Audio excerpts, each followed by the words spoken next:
Before hype was even an idea, Marcus and Yuri were just two kids in love with sneakers and the hype culture.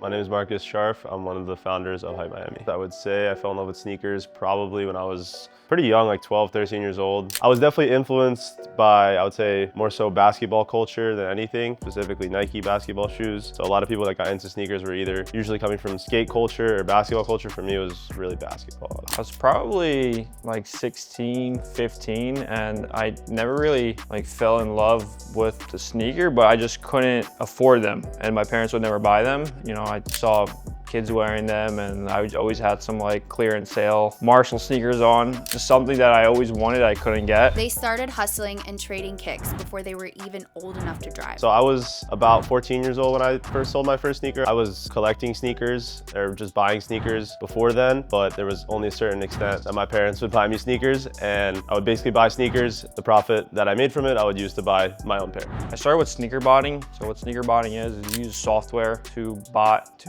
the product directly from the retailer. Most sneaker resellers, what they do is they either go in store, buy a sneaker, and then resell it to someone else, or they just buy it from someone like me and resell it to the next person or like a store. I was one of the only few sneaker resellers I knew that started that way. The first pair of shoes I ever sold, I believe, was a pair of Yeezy Foamposites in the solar colorway. It was, I don't even remember how much, probably like around $300. The first big ticket item was actually a Supreme North Face jacket. So it wasn't even a sneaker. Probably years later, after that first shoe, I sold because I continued to run my business myself, flipping sneakers, selling sneakers in bulk. But I met Yuriy randomly through my family, actually. He met my dad first. Randomly, he complimented his shoes, and he mentioned, of course, that he got them from me. So I get my dad all his shoes. He was wearing a pair of, I think it was a Yeezy boot 750s, like the OG Yeezy boot, the black ones. And I complimented his shoes, and he's like, oh, I got them for my son or something like that. And so we connected on Instagram through his dad. He literally messaged me on Instagram, and we got straight to business.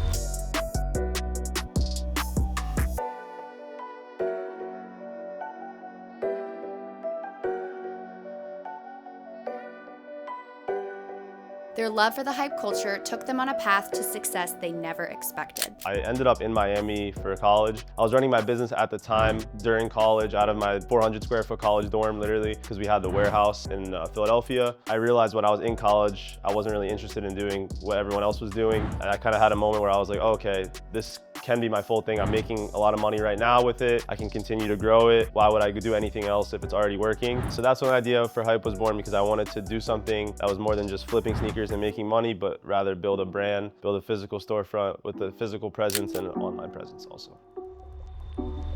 Hype began as a vision in Coconut Grove, where sneaker culture met streetwear in a small local boutique. Since we come from wholesale, it's very different. And going into retail, I really underestimated how different and difficult it is. There's numerous examples, but I think the one big one is you don't really see growth right away because you're building a brand. With wholesale, I can buy inventory one day, sell it the next day, wire in, wire out. I see instant returns. I just turned 19 when Hype opened in Coconut Grove. I never even worked in a retail store, let alone owned one, so I didn't know how anything worked. Me and Yuri were there every single day, obviously, from the very beginning, learning how everything goes. I mean, there's so much more to having a storefront than just buying and selling shoes. All I knew before was how to hustle, how to flip stuff, how to ship stuff out. That was it. There was nothing much to it, but a store, there's so many other things, obviously, including, it's a retail facing business. So you got customer service, you got to deal with people on a daily basis. People are not always the easiest, dealing with contractors in terms of just building out the store itself. Like, we were pretty much there until 3 a.m. making sure everything was ready for the grand opening date. When we initially opened in Coconut Grove, we noticed that during COVID, a lot of stores opened. So Marcus and I knew that, we really had to stick out and focus on community, stick out on social media, just be different. The physical location helped a lot with building a community, because a lot of sneaker stores open typically in malls. It's not very much a community. I would say malls are very commercial. People are just kind of going in and out to get what they need. Whereas where we opened in the heart of a super, super amazing community of Coconut Grove, of Miami.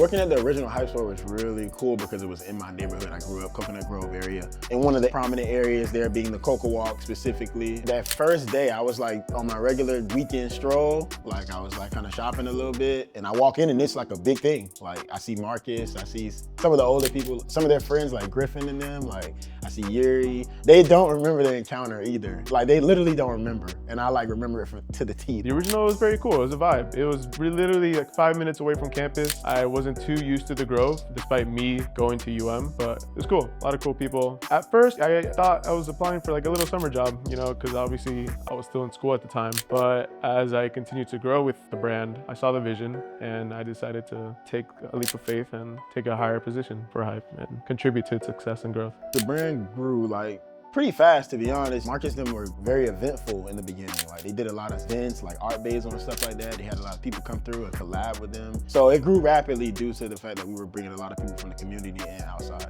It was interesting because I was there, I would say probably religiously every day from like 10 o'clock to like 8 p.m. for the first, I don't know, 3-4 months at least of us being open. Obviously we had to, we didn't even have employees. We didn't even have a damn desk. I mean, I remember we had everything in the store, like the inventory, and we had just these like 2 chairs from Home Depot that we would sit on in the back. Me and Yuriy would be on our laptops doing whatever else, like on the back end thing. We were still setting up all the business structure and you know, bank accounts and everything. We were just working on our computers in the back together, just next to each other on these like, yeah, it was a grind for sure. We had like goals for the first 2 months, and after 2 months we're like, you know, it's slow, it's different. We hired a bunch of employees in the beginning that we no longer with us because we let them go after a few weeks. You know, we just needed employees quick. It was tough. It was like, nothing was rewarding. And we would just like sit there, me and Marcus, and grind on our laptops without a desk or anything, doing wholesale because that was our bread and butter. That what kept us afloat. Yeah, the first few months was definitely rough. I mean, there was days where we wouldn't even have one sale. That was definitely the most demoralizing thing I think ever happened to me. Just sitting in the store all day and not one person bought anything. Once we actually had our own store and in our specific market over the first few months, we were able to understand what the consumer wanted, what the consumer didn't want. So that helped us trying more stuff out, like clothing, because we didn't even expect clothing to be a big part of our business, but it definitely showed that it was. So after the first few months, we realized that we can't just rely solely on foot traffic. We really have to think of creative ways to just show who we are and become popular that way. So we first started focusing really on Instagram. Then we started a YouTube series after a few months. And you know, after I'd say about 3 months of doing YouTube,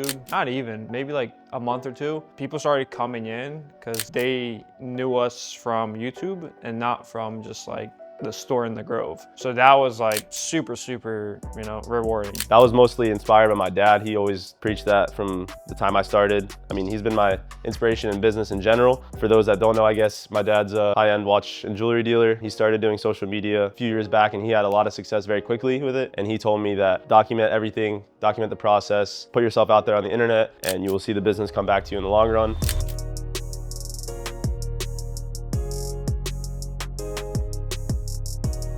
As Hype grew, it found its new home in Brickell, an area known for its fast-paced and luxury culture. Only had a few months left in our lease. We're looking to renew. Our landlord told us that we'd be able to stay there, potentially even expand into the next location because we were definitely outgrowing the space very quickly as well. But unfortunately, it didn't work out. We kind of were left with 2 months to figure out what we're gonna do with our store because we had to leave. We decided on Brickell because how crazy it is here. The foot traffic is here. You know, South Beach was not an option, even though it's super popular. And then Wynwood, it was oversaturated. And Brickell was, you know, there was no competition. We moved and built a new sneaker store in less than 2 months. I was mainly concerned about like everything we did in that past year was gonna be put to waste because we kind of lost that momentum. I don't think we necessarily did. We may have done it for a temporary period of time. I mean, we were closed for about 2 months. So, I mean, we grinded for a whole year, built our name up, but then we had to close for 2 months. So in my opinion, that's change in momentum. And I was super worried that just like all the progress we made for our brand and everything would go to waste by moving to a completely different location. That definitely wasn't the case. We bounced back very quickly. The biggest challenge again is making a name for yourself in a new place. You get a lot more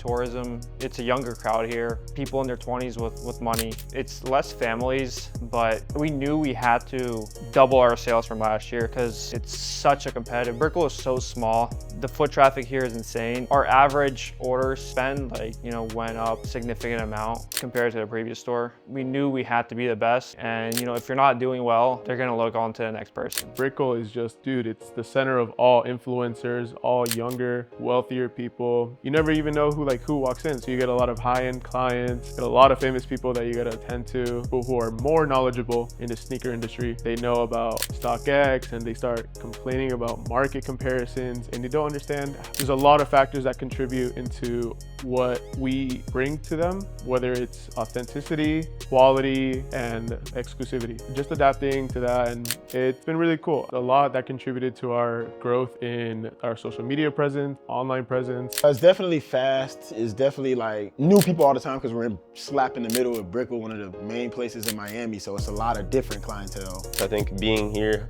this is literally the content capital of the world. It's crazy to say that, but a lot of people literally travel here just to make videos, and it's literally in our backyard. So it helped us with the content side of things, getting our face out there on the internet. Like I said, Coconut Grove had that more local community vibe to it. We're in the middle of a city. It's a little different. I think we have developed our own little community here with the people that live here, with the people that visit here. Everyone that comes to Miami usually comes to this area, so we definitely encounter a lot more tourists here. I would say brand identity changed a little bit, but only growth.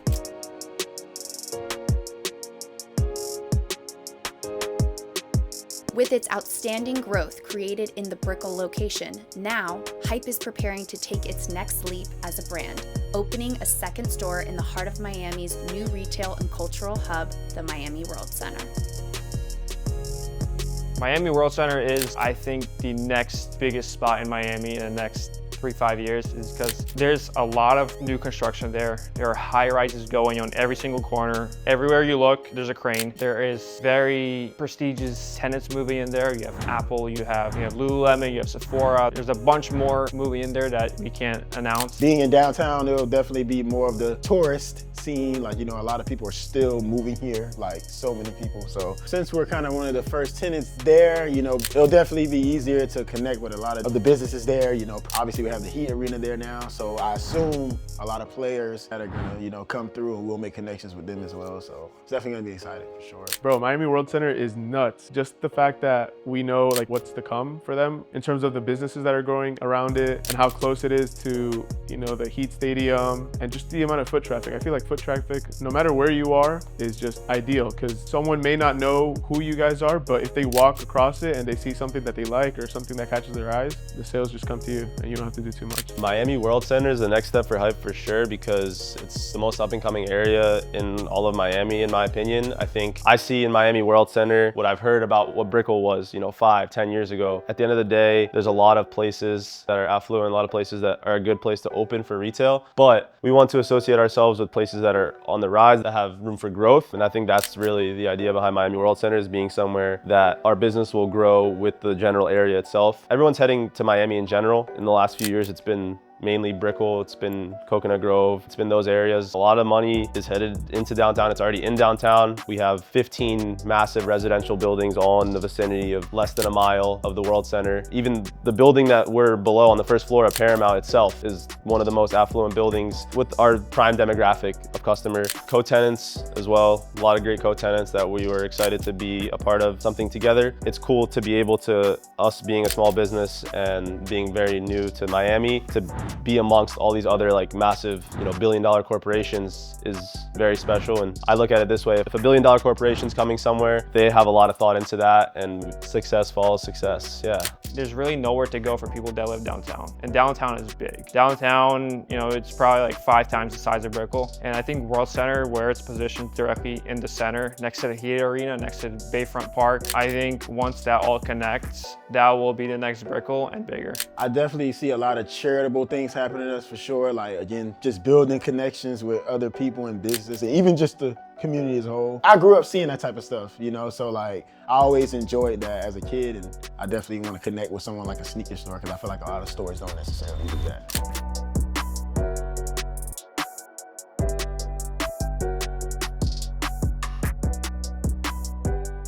Customers can expect a much greater customer experience in general. A lot of people love our store. They say it's different than most sneaker stores in terms of the layout, service they experience here, everything like that. But if I'm being completely honest, this is like not even close to our full potential for what we want to create. When I wanted to start a store, I wanted to create something that was unique, that was different than most stores in a mall with just, you know, regular shelves and sneakers on the wall. I wanted to give the experience of a high-end luxury store, like a designer store, with the products that we sell. And I think the Brickell store has been great so far, but we didn't necessarily have the time or funds to be able to create something to our maximum potential. And I think the Miami Worldcenter is that. We had the time, we had, you know, the funds to allocate to that, to really create what we wanted to in terms of physical appearance, something unique, everything about it. Build out is gonna be somewhat similar, but I was there yesterday and the store is looking amazing. I think we will also try to cater different inventory. We don't want to have two similar stores. We're going to try to do like different brands in different locations, at least in the beginning. I want to see how that works, because at the end of the day, both of our stores are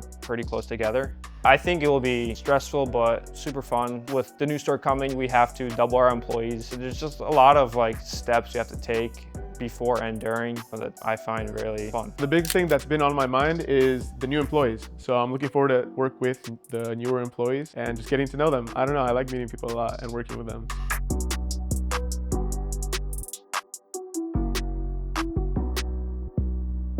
I would say I've learned a lot from obviously having a store in Brickell and Coconut Grove. The layout of the store in general, like physical layout of the store, there's a lot of things that we did now that we didn't do and we're not doing that we have done. There's a lot definitely that you learn with dealing with people on a daily basis. Certain systems, whether it be POS, inventory systems, managing employees, also managing schedules. Obviously there's just so much stuff that goes into having a store, but yeah, I mean, I definitely took everything I've learned and experienced from this one store, put into the next, and it's gonna be even better. I see the brand growing even more than we have been growing here, which is hard to think about because given that we're in Brickell and Brickell's the epicenter of all content creation and influencers, but I see a lot of people from Miami knowing more about us. My goals for Hype over the next few years is to keep dominating South Florida, and eventually I would like to spread to different states. Maybe we'll do one in our hometown in Philly, maybe we'll go West Coast. You know, I'm not thinking that far ahead yet, but we do have a few goals, and the end goal is to go international. Like I would love to be in a place like Tokyo or Dubai, or, you know, it doesn't matter. To be recognized on such a broad international level would just be like the final stamp for me. I think there's a huge opportunity in the market that we are in, which is secondary market, sneakers and clothing. People don't realize how crucial stores like these are. A lot of people say that, you know, resale stores are culture vultures or resale stores, they ruin the culture for everyone. But at the end of the day, stores like these, not just Hype, create culture. It brings people together. People come here with one common love of fashion, of creating your own identity with clothing, with sneakers, whatever. We also set the trends. I mean, at the end of the day, like, we basically just give the customers what they want. I don't think that the demand and popularity of all the stuff that we sell would be as big if it wasn't for stores like ours, if it wasn't for the curation of putting things like this together. It may seem overcomplicated. It may seem like you just throw a bunch of clothes together, sneakers together in a store, but there's a whole lot more to it. I think South Florida at the moment, a lot of opportunity of people moving here and spending money, and just to really grow the brand to something bigger than just a reseller, you know, having Hype become the gold standard here in Florida first, and eventually, you know, take over more. I think with the second store, we are going to start pushing our brand more. We have our exclusive line dropping with the grand opening. At the end of the day, I always like repeat this on everyone that asks me like what I envision Hype to be. I want it to be like the next Kith. You know, people go there to buy inventory we have here or whatever they have, but they also go there to buy a Kith shirt or something Kith branded. I want that. Kith is like my inspiration, Ronnie Feig, like everything that he's built, because he started the same way I did, literally flipping sneakers, flipping other people's brands, and eventually like people put value behind what he created and what culture he's created and what community he's created. And now the brand Kith has so much more impact than some of the brands that he used to sell, which is crazy. I totally believe Marcus's and Yuri's vision about being the next Kith. I would say around 2, you know, being nationwide, having multiple stores, and being recognized by high-end retailers, and maybe being offered collaborations, yeah, all of that. Am I excited for new store? Fuck yeah. I can't wait. If at the end of the day, something new, like a whole new store, is like, it almost brings back that excitement of when we first started, of like building it up from the ground, and yeah. Hype isn't just a sneaker store. It's a symbol of relentless passion, grit, and community. From humble beginnings in Coconut Grove to the heart of Miami's culture at the Worldcenter, Hype's journey reflects the dreams of those who dared to start young and think big. As the next chapter begins, one thing remains true. Hype isn't just about sneakers. It's about building a legacy one step at a time.